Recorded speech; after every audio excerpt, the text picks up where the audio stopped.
بسم اللہ الرحمن الرحیم۔ باب الإقالة جائزة في البيع للبائع والمشتري بمثل الثمن الأول، فإن شرط أقل منه أو أكثر فالشرط باطل ويرد مثل الثمن الأول یا يرد مثل الثمن الأول، وهي فسخ في حق المتعاقدين بيع جديد في حق غيرهما في قول أبي حنيفة، وهلاك الثمن لا يمنع صحة الإقالة، وهلاك المبيع يمنع منها، فإن هلك بعض المبيع جازت الإقالة في باقيه۔ پہلے بیع صحیح لازم غیر لازم کا ذکر کیا، پھر اس کے بعد بیع غیر صحیح کا ذکر کیا۔ بیع غیر صحیح میں چار طرح کی بیع ہوتی ہے، ایک بیع باطل، ایک بیع فاسد، ایک بیع موقوف اور ایک بیع مکروہ، ہے نا۔ تو بیع فاسد اور بیع مکروہ، اس میں چونکہ بیع کو کینسل کرنا پڑتا ہے، فسخ کرنا پڑتا ہے، تو بیع کے فسخ کرنے کا نام، یعنی جس طریقے سے خریداری ہوئی اسی طریقے سے واپسی، جس طریقے سے بیع ہوئی اسی طریقے سے واپسی، وہ بیع کو ختم کر دینے کا نام جو ہے اقالہ ہے۔ اقالہ کا لفظی معنی ہوتا ہے توڑنا، فسخ کرنا، اور یہاں مراد ہے جو بیع ہو چکی ہے اس کو توڑ دینا، جیسے بیع مکروہ کو ختم کر دیا جائے یا بیع فاسد کو ختم کر دیا جائے۔ تو اس طرح کی بیع کو توڑ دینا یہ قرآن اور حدیث سے ثابت ہے، لیکن اس میں شرط یہ ہے کہ جتنے میں خریداری ہوئی تھی اتنی ہی قیمت واپس کی جائے۔ جیسے آپ نے شرط فاسد کے ذریعے سے کار بیچی، کل کی جو میں نے مثال دی کہ میں کار بیچ رہا ہوں اس شرط پر کہ 1 مہینہ اس پر سواری کروں گا، اس کو استعمال میں کر لاؤں گا، یہ بیع فاسد ہے۔ اب اس کو کینسل کریں گے تو جتنے میں آپ نے بیچی ہے اتنی ہی قیمت جو ہے خریدار جو آپ کو لوٹائے گا، اور آپ کار جتنی قیمت میں خریدار نے آپ سے گاڑی خریدی ہے اتنی ہی قیمت آپ خریدار کو لوٹا لیجئے اور اپنا سامان واپس لے لیجئے۔ تو ثمن اول پر بیع کے فسخ کرنے کا نام جو ہے اقالہ ہے۔ اگر اس میں کمی بیشی کی شرط لگائی کہ میں اقالہ تو کروں گا، تو جتنی قیمت پر آپ نے گاڑی بیچی ہے نا، جتنی قیمت پر آپ نے گاڑی بیچی ہے اتنی ہی قیمت پر آپ گاڑی جو ہے واپس لے لیجئے، ٹھیک ہے۔ یہ اقالہ کی ایک مثال ہے۔ اس میں کمی بیشی قیمت میں نہیں ہوگی، ثمن میں کوئی کمی اور بیشی کرنا درست نہیں ہے۔ یعنی یہ نہیں کہہ سکتے ہیں آپ کہ ٹھیک ہے وہ بیع فاسد ہے اور اس کو ہم کینسل کر دیتے ہیں، لیکن اس میں یہ ہے کہ آپ ایک کام کیجئے، آپ نے چونکہ خریدا تھا 25,000 میں، لیکن کچھ دن آپ نے اس کو استعمال بھی کر لیا ہے، اس لیے میں 20,000 آپ کو واپس دوں گا، میری گاڑی آپ دے دیجئے واپس۔ ایسا نہیں چلے گا، جتنی قیمت پہلے تھی اتنی ہی قیمت۔ ہاں اگر مبی جو ہے کمی بیشی والی چیز ہے، جیسے آپ نے گیہوں بیچا تھا 20 کلو، ٹھیک ہے، شرط فاسد کے ذریعے سے، جیسے مثال کے طور پر یہ شرط لگائی تھی کہ میں گیہوں آپ کو بیچ رہا ہوں لیکن 5 روٹی مجھے آپ کو بنا کے دینا پڑے گا، یا میری آپ کو دعوت کرنی پڑے گی، اس طرح کوئی شرط لگا دیتی تھی، یہ بیع فاسد ہے، ٹھیک ہے۔ اب یہ بیع فاسد کو کینسل کرنے کا نام اقالہ ہے، یا بیع مکروہ کے فسخ کرنے کا نام اقالہ ہے۔ تو اب دونوں اقالہ پر جب راضی ہو گئے تو آپ کا یہ کہنا کہ ہاں اب اس میں 20 کلو گیہوں میں سے 5 کلو گیہوں اس نے استعمال کر لیا، اب بچے کتنے؟ 15 ہی کلو بچے ہیں۔ تو فرض کیجئے اگر 20 کلو گیہوں آپ نے اس کو 1,000 روپے میں دیا ہے، ٹھیک ہے، تو 15 کلو گیہوں کے 5 کلو مائنس ہو جائیں گے پیسے، یعنی 1 کلو کے 50 روپے پڑ رہے ہیں نا، تو 5 کلو گیہوں کے 250 روپے مائنس ہو جائیں گے۔ اب آپ جو ہے ان کو 750 روپے ہی واپس کیجئے۔ تو مبی میں اگر کوئی کمی ہو جائے تب تو قیمت میں کمی ہوگی اسی کے اعتبار سے، اور اگر مبی جوں کی تو ہے تو اس میں کوئی کمی نہیں کی جائے گی۔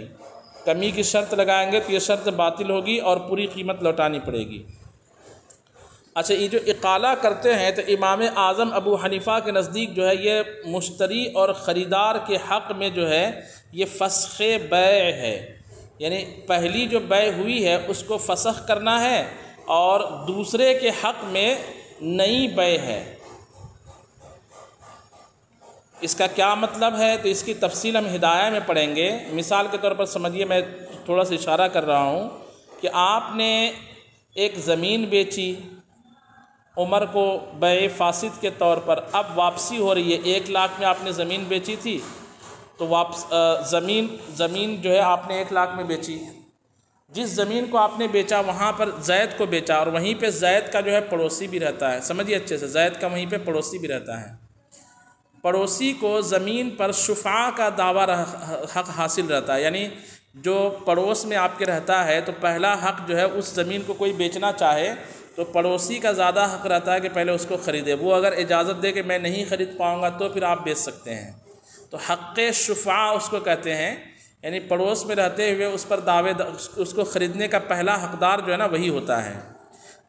یا ایسا سمجھیے کہ آپ کی جگہ کہیں پہ اور وہیں بازو میں ایک میڈیکل والا بھی بیٹھتا ہے، تو میڈیکل والے سے پہلے آپ کو پوچھنا پڑے گا کہ بھئی آپ کو یہ زمین چاہیے کیا، میں بیچ رہا ہوں۔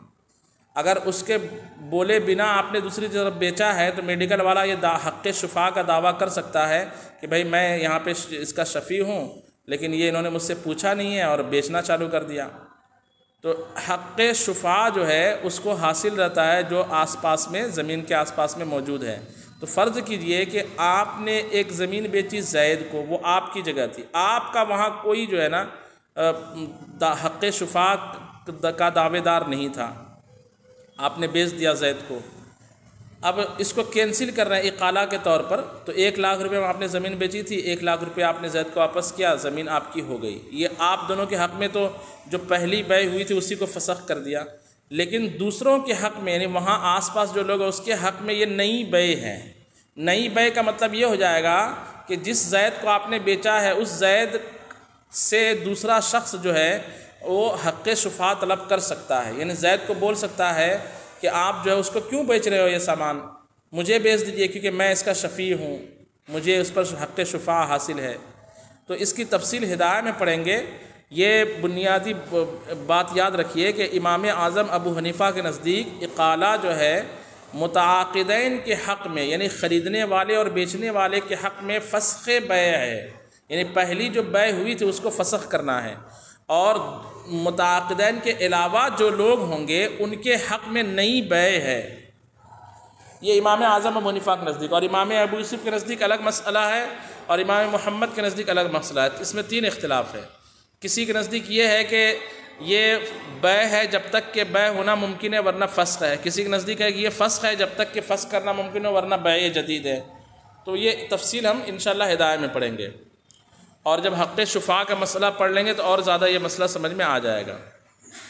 تو اتنی سی بات یاد رکھیے کہ اقالہ خریدنے والے اور بیچنے والے کے حق میں فسخ بیع ہے، اور دوسروں کے حق میں کیا ہے؟ بیع جدید ہے، یہ یاد رکھیے۔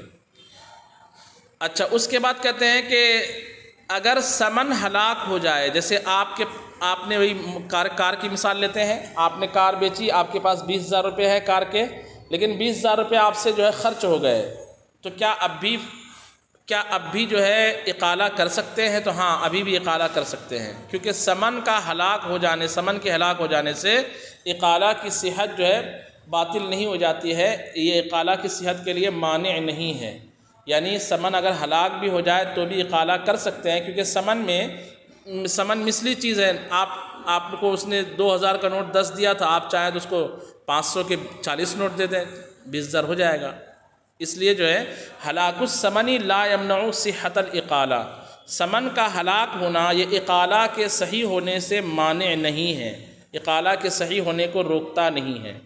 لیکن اگر اس کا الٹا ہو جائے، مبیع ہلاک ہو جائے، جیسے آپ سے اس نے ماروتی کار خرید کر کے لے کے گیا اور وہ تالاب میں ڈوب گیا، غائب ہو گیا، چوری ہو گیا، کچھ بھی ہو گیا، اب آپ بولو گے کہ بھیا اقالہ کرو، تو اب اقالہ کس پر ہوگا؟ مبیع تو اصل ہے بیع میں، اب مبیع غائب ہے ہی نہیں، تو اب اقالہ نہیں ہو سکتا۔